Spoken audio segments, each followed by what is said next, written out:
Hello, నమస్తే అండి. నా కథలు ఛానల్కి స్వాగతం. మీరైతే ఏం చేస్తారు? మాదిరెడ్డి సులోచన గారి నవల 2వ భాగానికి స్వాగతం అండి. నిద్రమత్తు వదిలినా బద్ధకం వదలలేదు లలితమ్మకి. ఆమె కూతురిచ్చిన టీ తాగి కూర్చుంది. శ్రీ ఏం చేస్తున్నాడమ్మా? కూతురిని అడిగిందామె. ఇంకా నిద్ర లేవలేదు అన్నది తల్లి జుట్టు సరిచేసుకొని వెనక్కి ముడివేస్తూ. అంజన్ లేచిందా? లేచింది. పాలు తాగి స్వీటీతో కబుర్లు చెప్తుంది అంది మెల్లగా. ఇజ్జమ్మ, కోటేశ్వరరావు మావయ్య ఎండదండలే లేకపోతే మిమ్మల్ని చదివించేదాన్నా? ఈ ఇల్లు, ఈ నీ పెళ్ళి అన్నీ ఆయన చేతుల కష్టమే. శ్రీహర్షకి మతిపోయింది అన్నది కాస్త ఆవేశంగా. వాడికి మతిపోయింది, మనకు పోలేదుగా. మావయ్య శత్రువులెవరో చాడించిప్పుంటారు. ఆవేశంలో మాట్లాడుకునే కంటే మౌనంగా ఉండటం మేలు. నువ్వు పూర్తిగా విశ్రాంతి తీసుకో అని సన్నగా టేప్ రికార్డర్ పెట్టి వెళ్ళిపోయింది విజయ. డోలాయాంచల డోలాయాం డోలాయాంచల డోలాయాం అంటూ ఎంఎస్ సుబ్బలక్ష్మి సుమధురంగా పాడుతుంది. లలితమ్మ కళ్ళు మూసుకొని దిండుపై వాలింది. కోటేశ్వరరావు ఎవరమ్మా? ఎవరు? మా నాన్నను చంపిన హంతకుడు. మై గాడ్, ఇంకా ఏదో అనుకున్నాను అని రాత్రి రావటమే కొడుకన్న మాటలు గుర్తుకొచ్చాయి. అమృతమూర్తి అన్నయ్య హంతకుడా? కాదు అని ఆమె మనసు పదే పదే అంటుంది. ఒక్కసారి 23 ఏళ్ల వెనక్కిళ్ళింది. నాగార్జున సాగర్ ప్రాజెక్టు కడుతున్నారు. అప్పుడప్పుడే ప్రారంభించిన ప్రాజెక్టు. గుడిసె, హోటళ్ళు, అక్కడక్కడ స్టాఫ్ కోసం కట్టించిన క్వార్టర్లు తప్ప ఇంకేం ఉండేది కాదు. కాంట్రాక్టర్ కోటేశ్వరరావు, ఆనందరావు అక్కడ ఓ గుడిసెలోనే క్లబ్ ప్రారంభించారట. ఆనంద్ బాబు, మీరు త్వరగా వివాహం చేసుకుని ఫ్యామిలీని తెచ్చుకోండి, ఈ ఒంటరితనం భరించలేము అనేవాడట రావు. మరి మీరు వివాహం చేసుకుని ఫ్యామిలీని తెచ్చుకోరే? ఆనంద్ బాబు మర్చిపోయి కూడా డబ్బు కాసించి గొప్పింటి అమ్మాయిని చేసుకోకు అని సలహా ఇచ్చేవాట. ఆ రోజుల్లోనే తను 10వ తరగతి పరీక్షలు రాసి సెలవులకు పిన్ని కూతురు వివాహానికి వెళ్ళింది. తనకు తల్లి తండ్రి లేరు. పెద్దండ్రి ఇంట్లో అనాథగా పెరుగుతోంది. నాయనమ్మ ప్రేమ తప్ప తనకి ఇంకేం తెలీదు. పిన్ని కూతురు పెళ్లికి నాయనమ్మే బలవంతంగా పంపింది. వరుని స్నేహితుడట ఆనందబాబు. 3వ రోజు కబురొచ్చింది. కానీ కట్నం లేకుండా ఆనందబాబు తనను వివాహం చేసుకుంటానన్నాడని నాయనమ్మ పొంగిపోయింది. నా తల్లి, నీవు అదృష్టవంతురాలివే. ఎంత కట్నం పోస్తే ఇంజనీరు అల్లుడుగా వస్తాడు? లలితని హృదయానికి హత్తుకొని ముద్దు పెట్టుకుంది. తన పెదనాన్న స్వార్థంతో వివాహానికి అంగీకరించలేదు. నాయనమ్మ కంటతడి పెట్టుకుని తనకున్న కొద్దిపాటి నగలు, తన పెద్ద చీర ఇచ్చి ఓ చేతిలో కొబ్బరికాయ పెట్టి ఆనంద్ ఇంటికి పంపించింది. కన్నీటితో అప్పగింతలు పెట్టింది. నాయన, ఈ రోజు నుండి దానికి తల్లివి తండ్రివి నీవే అన్నది. కోటేశ్వరరావు మరిద్దరు స్నేహితులు కలిసి గుడిలో తన వివాహం ఆనందబాబుతో చేశారు. ఆనందబాబు ఇంట్లో వాళ్ళు ఈ వివాహానికి అంగీకరించలేదు. అతనికి తల్లిదండ్రులు లేరు, కానీ 3 అన్నదమ్ములు ఉన్నారు. నీ ఇష్టప్రకారమే వివాహం చేసుకున్నాక మా ఇంట్లో స్థానం లేదు. ఓ బీద విద్యార్థికి చదువు చెప్పించామనుకుంటామన్నారు. నాకెవరూ భిక్ష వేయలేదు. నాన్నగారి డబ్బుతోనే చదివించారు. నేనేం నేరం చేయలేదు. నా ఇష్టం వచ్చిన అమ్మాయిని వివాహం చేసుకున్నాను తప్ప అని పోట్లాడొచ్చేశాడు. ఆనాడే ఇద్దరూ తమ బంధువులతో బంధనాలు దించుకుని అనురాగ బంధంతో ఏకమయ్యారు. తనకు ఆత్మీయుడిగా, అన్నగా, తండ్రిగా నిలిచింది ఒక్క కోటేశ్వరరావు మాత్రమే. ఆనందబాబు ఏనాడు తన వారిని గుర్తు చేసుకునే అవకాశం ఇవ్వలేదు లలితకి. లలీ, లలీ ఉన్నంతసేపు పిలుస్తూనే ఉండేవాడు. ఏమిటి ఆనందబాబు లల్లీ అంటూ మా చెల్లెల పేరు జపించేస్తావు అని నవ్వేవాడు రావు. అలా జపం చేస్తాననే ఆ మాత్రం పలుకుతుందనేవాడు నవ్వుతూ.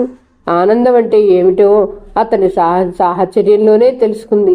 కాఫీ, టిఫిను, భోజనం అన్నీ ఆయనతో కలిసి పంచుకోవలసిందే. తేడా వస్తే ఊరుకునేవాడు కాదు. అయ్యి లల్లి, నువ్వు పిండి బొమ్మలే ఉంటే నాకు నచ్చదు అనేవాడు. కోటేశ్వరరావును తమతోనే భోజనం చేయమనేవాడు. వీలున్నప్పుడల్లా భోజనం చేసేవాడు. ఆయన ఎక్కువగా తిరిగేవాడు. అన్నయ్య, వదిన్ను బావును తీసుకురా అనేది. ఆమె రాదమ్మా, ఆమె దగ్గరికే నేను వెళ్ళాలి అని నిరాశగా నిట్టూర్చేవాడు. అప్పుడే తమ ఆనందానికి ప్రతిరూపంగా విజయ్ పుట్టింది. విజయ్ను చూడగానే ఆయన పొందిన అనుభూతి, ఆనందం వర్ణించనలివి కానిది. తను మరిచిపోలేదు. తీయని స్మృతిగా హృదయంలో పదిలంగా దాచుకుంది. తన చుట్టూ ఓ ప్రపంచం ఉంది. సుఖదుఖాలుంటాయని, అక్కడి వింతలు విశేషాలు జరుగుతాయని మర్చిపోయింది లలిత. ఆమెకు భర్త తోడిదే లోకం, కూతురే ప్రపంచం. అతనే కూతురికి ఏరికోరి విజయ అని పేరు పెట్టుకున్నాడు. తమ ఇద్దరికి బట్టలు, విజయకు మురుగులు తెచ్చి బహూకరించాడు కోటేశ్వరరావు. బట్టలు తీసుకున్నాడు ఆనంద్. బంగారు మురుగులు కోటేశ్వరరావు జేబులో వేశాడు. చూడురావు, మానసికంగా మన మధ్య స్నేహబంధం ఉండొచ్చు కానీ వృత్తిరీత్యా మీరు కాంట్రాక్టర్, నేను ఇంజనీర్ని. ఇలాంటి విలువైన కానుకలు తీసుకొస్తే అపార్థాలకు తావిచ్చిన వారి అవుతామన్నాడు. ఆనంద్ బాబు, నాకు తోబుట్టువు లేని లోటు తీర్చింది లలిత.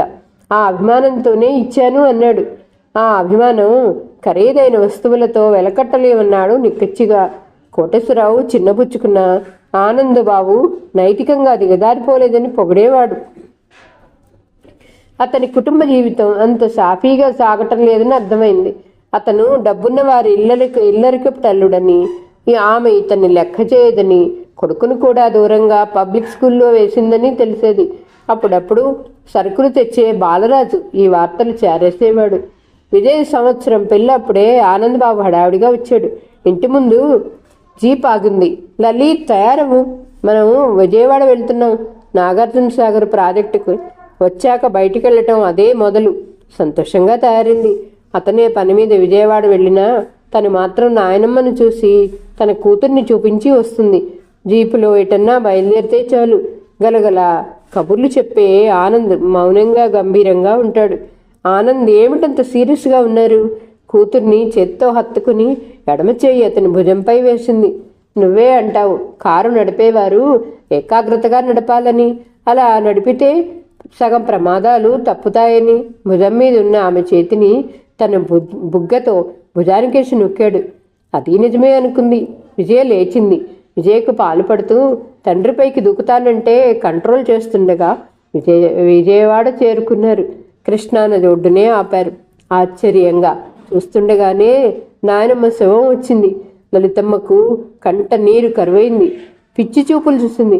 అబ్బో, ముసలమ్మ ఈవిడ గారి కోసం ఎంత విలిపించింది, కంటతడి కూడా లేదు అన్నారు బంధువులు. ఆ రోజే నాయనమ్మ దహన సంస్కారాలు చేసి పుట్టింటి వారి రుణం పూర్తిగా తీర్చుకొని వచ్చేసింది.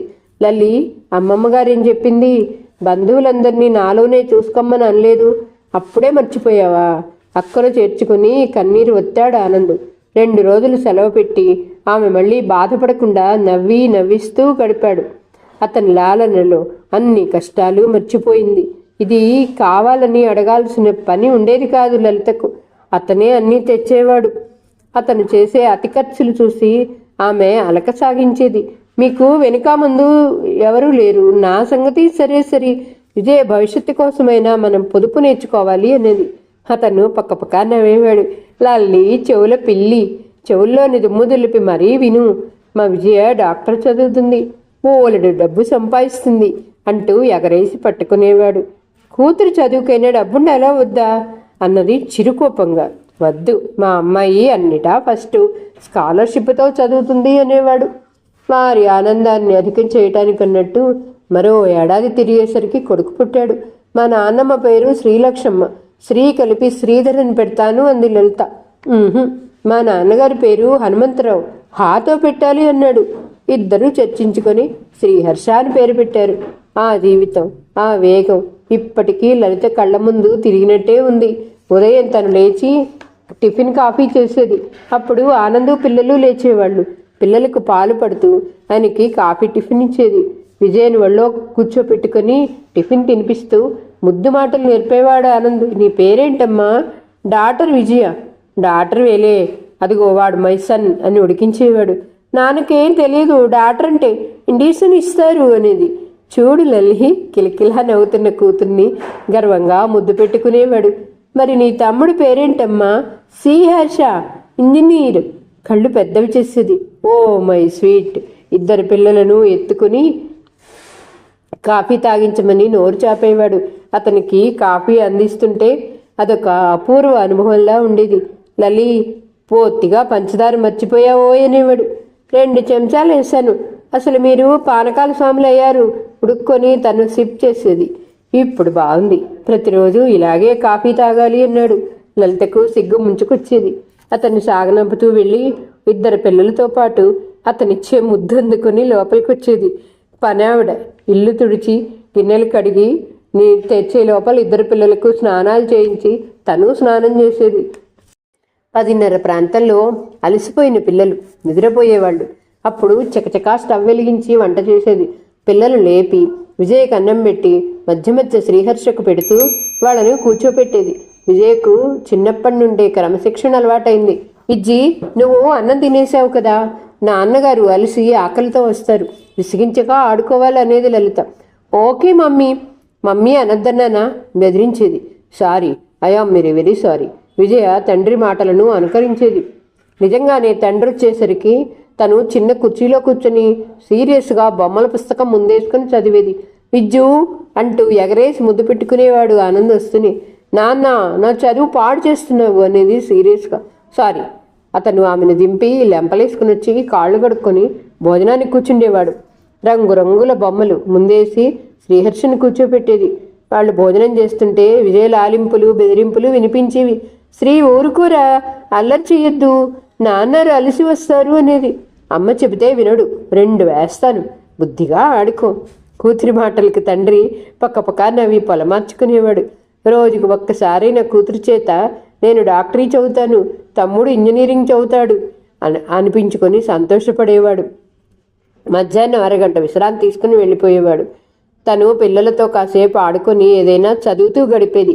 సాయంత్రం 4 కాగానే లేచి పిల్లలకు ముస్తాబు చేసి కుక్కర్ పెట్టి తను ముస్తాబై టీ చేసి రెడీగా ఉండేది. ఆనంద్ రాగానే కాసేపు పేపర్ చదివి స్నానం చేసి టీ తాగి పైజమా లాల్చి వేసుకుని తయారయ్యేవాడు. అతను శ్రీహర్షను ఎత్తుకుంటే తను విజయన్ నడిపిస్తూ భుజానికి పాల సీసా, నీళ్ల బాటిలు, బిస్కెట్లు, చాక్లెట్లు ఉన్న బ్యాగ్ తీసుకునేది. డ్యామ్ చుట్లుపట్టంతా తిరిగి వచ్చేవాళ్ళు. భోజనాలు కాగానే పిల్లలు నిద్రపోయేవాళ్ళు. ఇద్దరిని ఓ పెద్ద మంచం మీద పడుకోబెట్టి దిండు పెట్టి దోమతెర దించేవాడు. నేను పిల్లల పక్కన పడుకుంటాను అనేది అల్లరిగా. వాళ్లకు స్వేచ్ఛ ఉండాలి అనేవాడు చేయి పట్టి లాగుతూ.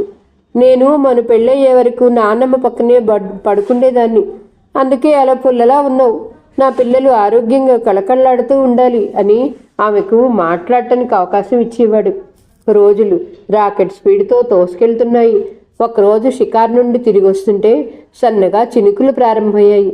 త్వరగా నడుస్తుండగానే కోటేశ్వరరావు జీపు చాగింది. అతని పక్కగా వర్షం వస్తుంది, కాదనలేక ఎక్కేశారు. ఏమన్నయ్యా, అటు రావటమే మానేశావు? మీ ఆయన రావద్దన్నాడమ్మా అన్నాడు ఓరగా ఆనందుని చూస్తూ.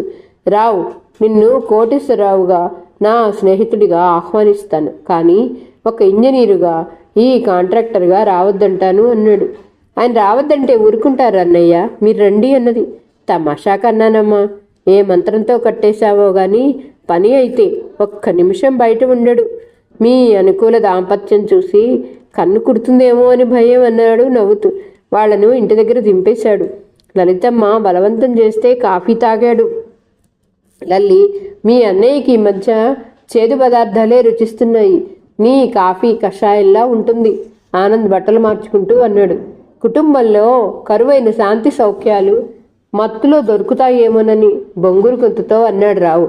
రావు, నాకంటే 1-2 సంవత్సరాలు నువ్వే పెద్ద అనుకుంటా. జీవితంలో పరాజయాన్ని సవాలుగా తీసుకోవాలి, కానీ మత్తులో శాంతి వెతుక్కోవటం పిరికివాళ్ల లక్షణం అన్నాడు తీక్షణంగా. లలితకి ఇదేం అర్థం కాలేదు. అవును ఆనంద్, ఇప్పుడు స్కూటర్ ఎంతో అవసరం అన్నాడు.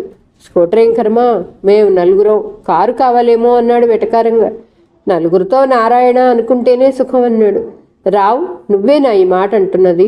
6 గజాల దూరం నుండి రాయి వచ్చింది కెనాల్లో. 6 మైళ్ళని నువ్వే రాయమంటే నేను ఎలా రాస్తాను? కోపంగా అడిగాడు ఆనంద్. అది కాదు ఆనంద్, నాకు తెలుసు, మిగిలిన వారు మీరిచ్చిన లంచానికి ఆశపడి ప్రభుత్వం రాయి ఉంటే 10 ఇంతలు ఇస్తారని ఆడుతున్న నాటకం కదూ. తీక్షణంగా ఉంది ఆ ప్రశ్న. ఆనంద్ అంత తీవ్రంగా మాట్లాడటం ఎరుగని లలిత వణికిపోయింది. నేను అనను ఆనంద్, నాతో పాటు చాలా మంది ఉన్నారు. ఓకే, నీకెలా అర్థం చేయాలో నాకు తెలియటం లేదు దీర్ఘంగా నిట్టూర్చాడు రావు. నీవు చెప్పే విషయం అర్థం కానిదైనప్పుడు నువ్వు బాధపడాలి. ప్రభుత్వం డబ్బే తలా కాస్త పంచుకుందామంటున్నారు. లక్షలు మీరు ఆర్జించి 1000 మాకు ఇవ్వాలని తాపత్రయపడుతున్నాడు. మనిషికి మనసు, విశ్వాసం అనేవి ఉండాలయ్యా అన్నాడు కోపంగా. ఆనంద్ బాబు, మీది సమాజంలో బతుకుతున్నారు, ఆ విషయం మర్చిపోతే ఎలా? రావు, కొందరు రోజు చస్తూ బతుకుతారు, నాకు ఆ బతకక్కర్లేదు, బతికినన్ని రోజులు మహారథులా బతుకుతానన్నాడు. నిట్టూరు పదులు వెళ్ళిపోయాడు. ఏమిటండి వాళ్లతో మనకెందుకండి? భయంగా చూసింది లలిత. చూడు లల్లి, మనతో పొసకదనుకుంటే ట్రాన్స్ఫర్ చేయిస్తారు, మనకి ఊరు శాశ్వతమా చెప్పు అన్నాడు అనునయంగా. కోటేశ్వరరావుతో మాట్లాడిన గొంతుకు తనతో మాట్లాడుతున్న గొంతుకు పోలికే లేదు అసలు. ప్రతిరోజు ఓ కొత్త అనుభవంలా ఆనందంగా సాగిపోతున్నాయి ఈ రోజులు. అమృతపు కడియలు అల్పాయుష్కులను తెలియదు, ఊహించనైనా లేదు. విజయను రెసిడెన్షియల్ స్కూల్లో చేర్పించాలి లల్లి, రేపు హైదరాబాద్ నువ్వు రాకూడదు అన్నాడు. అన్నీ తయారు చేసింది. అప్పుడు స్కూళ్లలో సీట్లకు ఇప్పుడున్నంత రద్దీ ఉండేది కాదు. ప్రొఫెషనల్ కోర్సుకు పంపాలంటే మొదటి నుంచి జాగ్రత్తగా చదివించాలి లల్లి అన్నాడు. అతడు వస్తాడని చూస్తుండగానే జీపు తీసుకుని కోటేశ్వరరావు వచ్చాడు. లలితమ్మ, పిల్లల్ని తీసుకురా, మనం హైదరాబాద్ వెళ్ళాలి అన్నాడు. అతని గంభీర వదనం చూసి ఏదో కీడు శంకించింది. ఆనందేడన్నయ్యా? కెనాల్లో చిన్న దెబ్బ తగిలిందమ్మా, అందుకని ఆసుపత్రికి తీసుకెళ్లారు అన్నాడు. అన్నయ్య! ఆర్తనాదం చేసి వణుకుతూ నిలబడింది. పద తల్లి, నువ్వు ధైర్యంగా ఉండాలి. పిల్లలను ఆయనే జీపెక్కించాడు. ఆమె ఫ్లాస్క్ తీసుకుని ఎక్కేసింది. తల్లి కాస్త సీరియస్గా ఉంటే పిల్లలు బుద్ధిగా ఉంటారు. ఉస్మానియా ఆసుపత్రి ముందు జీప్ ఆగింది. అమ్మా బావురమన్నాడు హెల్పర్ బాలరాజు. ఆనంద్ శవాన్ని అతను జతను పనిచేసేవారు బయటికి తీసుకొస్తున్నారు. ఆ క్షణంలోనే తన ప్రాణం ఎందుకు పోలేదో ఇప్పటికీ అర్థం కాదు లలితకు. ఆమెకు ప్రపంచమంతా శూన్యంగా కనిపించింది. భర్త శవం పక్కన పడి ఏడుస్తూ కూర్చుంది. కోటేశ్వరరావు అతని అన్నలకు కబురు చేశాడు. వాళ్ళు వచ్చి దహన సంస్కారాలు చేసి వెళ్ళిపోయారు. వాళ్ళు వెళ్తుండే కోటేశ్వరరావు వెనకాల వెళ్ళాడు. ఆనంద్ భార్యాబిడ్డల గురించి ఏం ఆలోచించారు? ఆలోచించిన అవసరం మాకు లేదు. అందుకు పెద్దలు సాంప్రదాయం పెట్టారు. పెద్దల ఇష్టప్రకారం వివాహాలు జరగాలని. అలా జరిగితే మా ఇంటికి కోడలుగా మాకు బాధ్యత ఉండేది అన్నారు. అలా అంటే ఎలా బాబు? 2 పసిపిల్లలతో ఆమె ఎక్కడికి వెళ్తుంది? అది ఆమె సమస్య. వాళ్ళు వెళ్ళిపోయారు. ఆనాడు లలితకు అత్తింటితో ఉన్న బంధం తెగిపోయింది. ఆమెకు ఆ క్షణంలో పిల్లలకింత విషయం ఇచ్చి తను తీసుకుందామన్నంత విరక్తి కలిగింది. కానీ తనకు అమృతం పంచి ఇచ్చిన అమృతమూర్తి ప్రతిరూపాలను పెంచి పెద్ద చేయాలి. 4 సంవత్సరాలు పొందిన అనురాగం, అనుభూతితో తను జీవితాంతం ఎంత కష్టమైనా భరించగలదు. అమ్మా, నాకెవరు తోబుట్టువు లేరు. ఆదరణ, ఆప్యాయత నీ దగ్గర పొందాను. అన్నగా నా ఇంటికి ఆహ్వానిస్తున్నాను రా అమ్మా అన్నాడు. ఆ క్షణంలో ఏం చెయ్యాలో తోచిన లలిత అతని వెంట వెళ్ళింది. కోటేశ్వరరావు తాగుడుకు బానిస. గంభీరత్వాన్ని ఎందుకు సొంతం చేసుకున్నాడో అర్థమైంది. 10-15 గదులున్న ఇల్లు శూన్యంలో భయంకరమైన నిశ్శబ్దంతో ఉంది. కోటేశ్వరరావు మామకు ధనవంతులకున్న అవలక్షణాలన్నీ ఉన్నాయి. కొడుకు హాస్టల్లో ఉంటాడట. భార్యకి క్లబ్బులు, టూర్లు, పనివారి రాజ్యం. ఆ ఇంట్లో పిచ్చెత్తినట్టుగా ఉంది. ఆనంద్ కర్మ క్లుప్తంగా ముగిసింది. 10 రోజులలో చాలా విషయాలు అర్థమయ్యాయి లలితకి. కోటేశ్వరరావు అంటే పనివారికున్న విలువ లేదు అతని భార్య దృష్టిలో. మీకు కలిగిన కష్టానికి చాలా విచారిస్తున్నాను అన్నది ఒకసారి తన గదికొచ్చి. అంతే, ఆ ఇంట్లో మళ్ళీ ఎలాంటి చలనం లేదు. కోటేశ్వరరావు ప్రాజెక్టుకు వెళ్ళిపోయాక ఆమెకు ఒంటరితనంతో పిచ్చెత్తుతుందేమో అనిపించింది. అన్నయ్య సొంత అన్నయ్యన చూడనంత ఆదరంతో చూశారు. కాదన్ను, ఈ జ్ఞాపకాలతో బతకలేను. కాస్త మరుపు కావాలంటే నాకేదో వ్యాపకం అన్నది. ఆమె భావం గ్రహించాడు. ఆమె చదివిన బడికెళ్ళి సర్టిఫికెట్లు తెచ్చాడు. ఆమెను ఒక ప్రైవేట్ బడిలో ఉపాధ్యాయునిగా చేర్చాడు. 23 ఏళ్ల క్రితం ఇంత దిగజారిపోయిన పరిస్థితులు లేవు. నిరుద్యోగ సమస్య అంతగా లేదు. ఉత్తరాయణం, దక్షిణాయనం అమల్లోనూ లేదు. తేలికగానే ప్రైవేట్ బడిలో ఉద్యోగం దొరికింది. ప్రభుత్వం ఉద్యోగం వేయించగల సమర్థత ఉన్నా ట్రాన్స్ఫర్లు ఉంటాయని ప్రయత్నించలేదు. లలితమ్మ నిజంగా ఆనందం మర్చిపోయిందా? తాత్కాలికంగా తన జ్ఞాపకాలను దూరం చేసుకుందా? దినమంతా పనిచేసి అలసిపోయి నిద్రపోయేది. అన్నయ్య, ఈ ఇంట్లో ఎంత ఆదరణ లభించినా దుర్వినియోగం చేసుకోవటం మంచిది కాదు అన్నది. వేరుగా వెళ్తానని చెప్పలేక. అతను నవ్వాడు. నాకు తెలుసమ్మా, అవుట్ హౌస్లో గదులు అద్దెకిచ్చే ఉద్దేశం ఉంది. అక్కడే ఉండు. కాస్త వీళ్ళు పెద్దవాళ్ళు అయితే దిగులుండదు. నువ్వు బడికెళ్తే వీళ్ళిద్దరూ దిగాలు పడతారు. ఇక్కడ పని వాళ్ళకు అలవాటు పడ్డారు అన్నాడు. అంతకంటే వేరే మార్గం కనిపించలేదు అమ్మకి. పునాదులు బాగుంటాయి, మంచి స్కూల్లో చేర్పిస్తానన్న ఆనంద్ లేడు. ఇప్పుడు అతని అభిప్రాయం బయటపెడితే కోటేశ్వరరావు చేర్పిస్తాడు. అది తనకిష్టం లేదు. అందుకే అతి మామూలు బడిలో చేరింది విజయ. కానీ పిల్లలిద్దరికీ తండ్రి తెలివితేటలు వచ్చాయేమో అన్నిటా ఫస్టే. అదొక్కటే ఆమె బతుక్కి ఆలంబనం. స్కాలర్షిప్లు తెచ్చుకున్నారు. ఆమెకు ప్రాజెక్టు విషయాలు తెలియవు. ఓ రోజు యథాలాపంగా వార్తాపత్రిక తిరగేస్తే తాగి తన యజమాని అయిన ఇంజనీర్ రామనాథును హత్య చేసినందుకు బాలరాజ్ అనే హెల్పర్కు 21 సంవత్సరాలు జైలు శిక్ష పడిందన్న వార్త చదివి ఒక్క క్షణం బాలయ్య కోసం జాలిపడింది. తను ఇప్పుడు ఎవరి పట్లైనా జాలిపడే స్థితిలో ఉందా? కన్నీరు ఒత్తుకుంది. రామనాథ్ భార్య పిల్లలు ఆమె కళ్ళ ముందు మెదిలారు. దర్జాగా కలకల్లాడుతూ ఉండేవాళ్ళు పాపం అనుకుంది. అన్నయ్య రాగానే విషయం కనుక్కుందామనుకుంది. అప్పుడే ఆ ఇంట్లో పెద్ద తుఫాను బయలుదేరింది. అతని భార్య కమల అరుస్తూ వచ్చింది. రామ్మ లలిత, ఆ అబద్ధాల కోరు, దగా కోరు నీ ముందైనా నోరు విప్పుతాడేమో రా అంటూ చెయ్యి పట్టు లాక్కు వెళ్ళింది. లలిత వెళ్ళేసరికి కోటేశ్వరరావు బోనులో పులిలా హాల్లో పచాలు చేస్తున్నాడు. అతని మామ బూతులు తిడుతున్నాడు. మీరుండండి పప్ప, లలిత నీపై ప్రమాణం చేసి తెప్పమను. దిక్కులేని మరదల్ని చేరదీసి కాపురం చేస్తున్నాడో లేదో. అపరకాళిలా లేచింది కమల. దిక్కును చూసింది లలిత. ప్లీజ్ లలిత, నువ్వు ఇంటికి వచ్చినాడు పనివారు చెవులు కొరుక్కున్నా నిన్ను ఒక్క మాట అడగలేదు. నీ ముఖంలో అమాయకత్వం నన్ను చెడుగా ఊహించనీయలేదు అన్నది ఏడుస్తూ. లలిత విచలిత అయింది. ఆమెనెందుకు బలవంతం చేస్తావు? ఆమెపై నమ్మకం ఉంచావు, సంతోషం. ఊర్మిళను ఆదుకుందామని తెచ్చాను. ఆమె విద్యావంతురాలు కాదు, ఏం చేయాలో తోచలేదు. నువ్వు ఇంత అభాండం వేశావు కాబట్టి నీ అనుమానం నిజం చేస్తాను అన్నాడు దృఢంగా. చూశారా, హిస్టీరియా వచ్చినట్టు ఏడ్చింది కమల. ఏంటన్నయ్యా, నాకేం అర్థం కావట్లేదు అన్నది లలిత. లలిత, వీళ్ళు ఇల్లరికపుటి అల్లుడని నన్ను ఓ పురుగును చూసినట్టు చూశారు. ఆమెకు క్లబ్బులు పార్టీలు కావాలి, నాకు భార్య కావాలి. నాకు దూర బంధువుల అమ్మాయిని ఆదుకుందామని తెచ్చాను. నాకు లేని ఊహలు ఆమెకు కలిగాయి. ఊర్మిళను నేను వివాహం చేసుకుంటానన్నాడు. వద్దన్నయ్యా, చచ్చా, వదిన ముందే అలాంటి మాటలు అనటం పాపం కదూ అన్నది విహ్వల అయినట్టు చూసి. పాపపుణ్యాలు మీ వదిన బేరీ చేయాలి. నేనేమైనా ఆమెకు అవసరం లేదు. భార్యగా నా అవసరాలు తీర్చిందా అడుగు అన్నాడు. ఇద్దరు వాదించుకున్నారు, రెచ్చిపోయారు.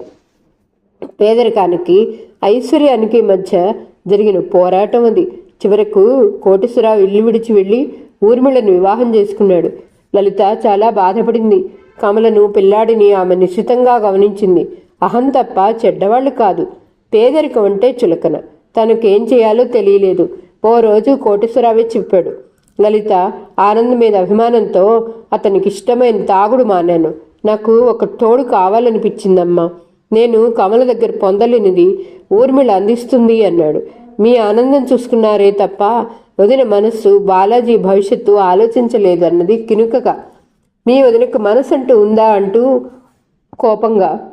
ఆ తర్వాత కమల తండ్రి కొడుకును తీసుకుని లండన్ వెళ్ళిపోయింది.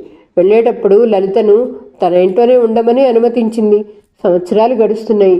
ఓ రోజు పెద్ద పొట్లం తీసుకొచ్చాడు కోటేశ్వరరావు. ఏంటన్నయ్యా ఆశ్చర్యంగా అడిగింది. నీకు కోడలు పుట్టింది. రెండవది ఏమిటంటే నా జీవితానికి పట్టిన శని వదిలింది. నాకు రెండో విషయం అర్థం కాలేదు. మొదటి విషయానికి హార్దికాభివందనలు. మావయ్య, స్త్రీ కంటే నేను పెద్దదాన్ని. నాకు మగడు పుట్టకుండా తమ్ముడికి పెళ్ళాం ఎలా పుట్టింది అన్నది విజయ. ఇద్దరూ పడి పడి నవ్వారు. ఆయన విజయని ఎత్తుకొని నీ మగడు లండన్లో ఉన్నాడు అని మిఠాయి పెట్టి పిల్లల్ని బయటికి పంపాడు. అతని మామగారు పోయారని చెప్పాడు. ఆమె ఆశ్చర్యంగా చూసింది. నాకు తెలుసమ్మా, మామ పోతే సంతోషమా అంటావు. మా సంసారంలో ఆయన జోక్యమే కమల జీవితాన్ని బలికొంది. ఒక అమ్మాయిని ఇంటికి వచ్చి ఇచ్చినప్పుడు వాళ్ళ కాపురం వాళ్ళని చేసుకొనివ్వాలి. ప్రతి నిమిషం వారి ప్రమేయం ఉంటే ఆ కాపురంలో అశాంతి ఉంటుంది అన్నాడు. అతను అన్నదాంట్లో నిజం ఉందని నిరూపిస్తూ కమల తిరిగొచ్చింది. ఆమె భర్తను ఏమనలేదు. రెండవ కాన్పులో ఊర్మిళ పుట్టిన పిల్లాడు పోయాడు. పసిపాప అంజని కమల పంచను చేరక తప్పలేదు.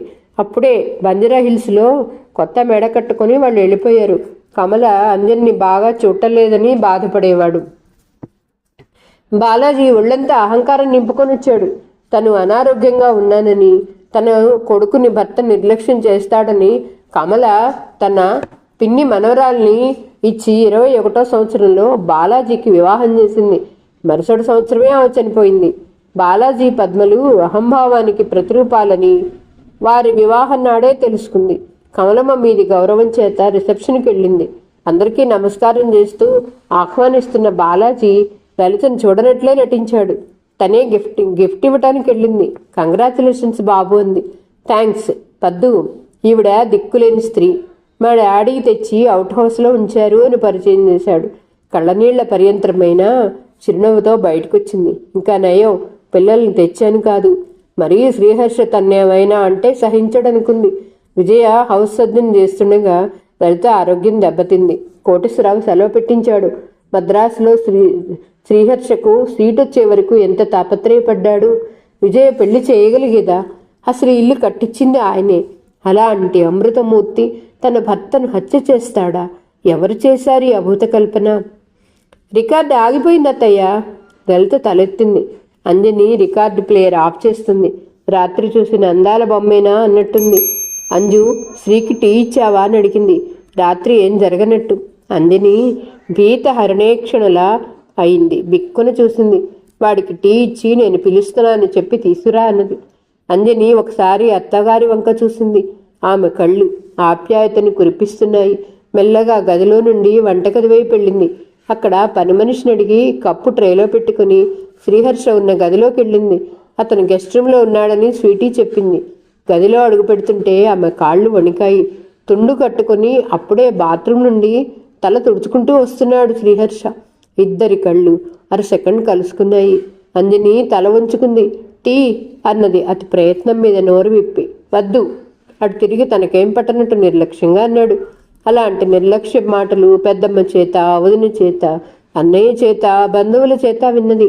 అప్పుడు ఒక రకమైన నిర్లిప్తత ఆవహించేది. ఈరోజు గట్టు తెగిన వాగులా దుఃఖం ముంచుకొచ్చింది. ట్రే బల్ల మీద పెట్టి పళ్ళ బిగువున్న దుఃఖం అదింపెట్టి అలాగే నిల్చుంది. అతను బట్టలేసుకుని అక్కడ దువ్వెన కోసం వెతికి అది కనిపించలేదేమో ఆ గదిలో నుండి వెళ్ళిపోయాడు. తన తండ్రి హంతకుడా? ఆమెకు రోషం ముంచుకొచ్చింది. ఎవరికి ఏ చిన్న బాధ కలిగినా సహించలేడు. అలాంటి తండ్రి హత్య చేస్తాడా? అతను తనలాగే దురదృష్టవంతుడు. లేని నిందలు మోస్తున్నాడు. అన్నా వదిన అనవసరంగా ఎన్నిసార్లు అనరు. మెల్లగా అత్తగారి గదివైపు వచ్చింది. కట్టెను తొలగించుకొని పోబోయిందిలా భర్త గొంతు వినిపించాక ఆగిపోయింది. శ్రీ, అమ్మంటే ఏ మాత్రం గౌరవమున్నా ఆమె బతకాలనుకుంటే తొందరపడి నిర్ణయాలు తీసుకోకు. ఒకసారి బాలరాజుని ఇక్కడికి తీసుకురా అన్నది మెల్లగా. అది కాదమ్మా, అబద్ధం చెప్పాల్సిన అవసరం ఏముంది అతనికి? శ్రీ, నిన్ను చూస్తే నవ్వొస్తుందిరా. కని పెంచి ఇంత వాడిని చేసిన తల్లి మాటల కంటే ఒక అనామకుడి మాటలకు విలువిస్తావా? అమ్మా, అదేం లేదు, అతను తెస్తాను అన్నాడు. తల్లి తన పక్కన ఉన్న దువ్వెన తీసుకొని తలదవ్వుకుంటూ అతన్ని వెనుక నుండి చూస్తూ నిలబడిపోయింది. చిత్రకారుడు గీసిన చిత్రంలా ఉన్నాడు. ఎవరి బాలరాజు? తను ఏం అపకారం చేసిందని తన భర్త మనసు విరిచేస్తున్నాడు. అతనే కనుక రాకుంటే తన బతుకు మరో విధంగా ఉండేది. తను అల్లరిగా అతని జుట్టుతో ఆడుకుంటూ దువ్వేది. ఆమె ఊహలు ఎటో వెళ్ళాయి. అలల్లా మధురంగా సాగుతున్నాయి. అమ్మా అంజని, అంజు. అత్తగారి వంకే ఏమిటన్నట్టు చూసింది. వచ్చిన మర్నాడే ఇంటి బాధ్యత అప్పగించటం భావ్యం కాకపోయినా నా అనారోగ్యం నన్ను అసహాయరాలను చేసిందమ్మా. విజయ్ ఒకసారి హాస్పిటల్కి వెళ్ళొస్తానంది. పనివాడు టిఫిన్ చేసే ఉంటాడు. శ్రీకి నాకు పట్రా అన్నది. అక్కడి నుండి చకచకా వంటింటోకి వచ్చింది. తండ్రి దగ్గర పనిచేసే ఎల్లమంద పూరీలు ఒత్తుతున్నాడు. వేయించిన పూరీలు ప్లేట్లలో సర్దింది. ఎలమంద ముసిముసిగా నవ్వాడు. బుజ్జమ్మా, జరుండు, నేను తీసుకొస్తా అన్నాడు. వంట పని చూడు అని ప్లేట్లు తీసుకుని గదిలోకి వచ్చింది. మోకాలతో స్టూల్ జరుపుతూ ట్రే పెట్టడానికి వంగింది. ఆమె జడ వెళ్ళి కొరడా దెబ్బల శ్రీహర్ష ముఖాన్ని తాకింది. ఆమె జడని భయంగా వెనక్కి వేసుకుంది. భలే భలే, మావయ్యని అలాగే కొట్టాలే. అమ్మమ్మ, నా చుట్టూ కత్తిరించుకే. చప్పట్లు కొడుతూ బుట్టబొమ్మల గళ్ళ ఫుల్వాయిల్ స్లీవ్లెస్ ఫ్రాక్ వేసుకొని వచ్చింది స్వీటీ.